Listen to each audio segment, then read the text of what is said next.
நண்பர்களுக்கு வணக்கம். இப்போ நம்ம எங்கே இருக்கோம்னு பார்த்தீங்கன்னா, அனந்தராங்கோட்டை பக்கத்தில், அனந்தராங்கோட்டைக்கும் மயிலாப்பூருக்கும் இடையில இருக்கோம். இப்போ நம்ம பார்க்குறது வந்து ஒரு 4 ஏக்கர் 70 சென்ட். அதில் கிட்டத்தட்ட ஒரு 3 ஏக்கர் பக்கம் எலுமிச்சம்பழம் மரம் இருக்குது. மீதி ஒரு ஏக்கரில் வாழை போட்டிருக்காங்க. அதில் இடையில வந்து செம்மரக்கன்று வச்சுருக்காங்க. இதுலேயுமே பார்த்திங்கன்னா செம்மரம் இதெல்லாம் இருக்குது. நிறையா கொஞ்சம் மரங்களுக்கு வந்து தான் வச்சுருக்காங்க. நீங்கள் பார்த்துக்கிருக்கிறதுல தென்னை மரம் வந்து ஒரு அப்ராக்சிமேட்டாக வந்து ஒரு 50 தென்னை மரம் இருக்குது அப்படின்னு சொல்லியிருக்காங்க. மரமும் நல்லா காப்பில் தான் இருக்குது. இன்னும் உங்களுக்கு அதோட வீடியோ காமிக்கிறேன்.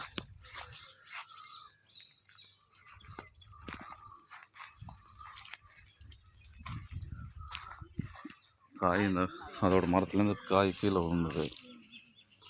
அந்த தான் அது. எலுமிச்சம்பழமும் நல்ல காப்பில் தான் இருக்குது மரத்துக்கு. இப்போ காயாக இருக்குது. சீசன் இப்போ பழம் எடுத்துட்டாங்க. ஒரு சில இதில் பழங்கள் கீழே விழுந்துருக்கு பாருங்கள். ஒவ்வொரு பழமும் நல்லா பெருசாக தான் இருக்குது. உங்களை கையில் எடுத்து காமிக்கிறேன் பாருங்கள். நல்ல பழமே வந்து பெரிய பழங்களாக தான் இருக்குது.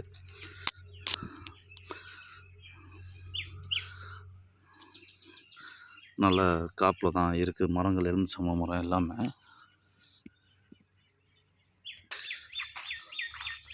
இடையில கொய்யாக்குன்னு வச்சுருக்காங்க. கேனே ஃப்ரீ சர்வீஸில் தான் இருக்குது. இந்த கம்பி வேலி போட்டிருக்காங்க. அதுக்குரிய ஃபவுண்ட்ரி லைனு இதோட முடிஞ்சு. கேணியில் நல்ல தண்ணி இருக்குது. உங்களுக்கு இருங்க ஜூம் போய் காமிக்கிறேன். நல்ல தண்ணி மேலே தான் இருக்குது.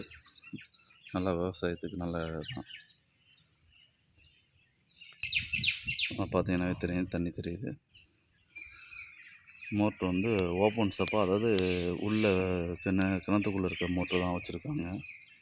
தான் இடத்துக்கு வர்ற பாதை, ஒரு 10 அடி பாதை இருக்குது.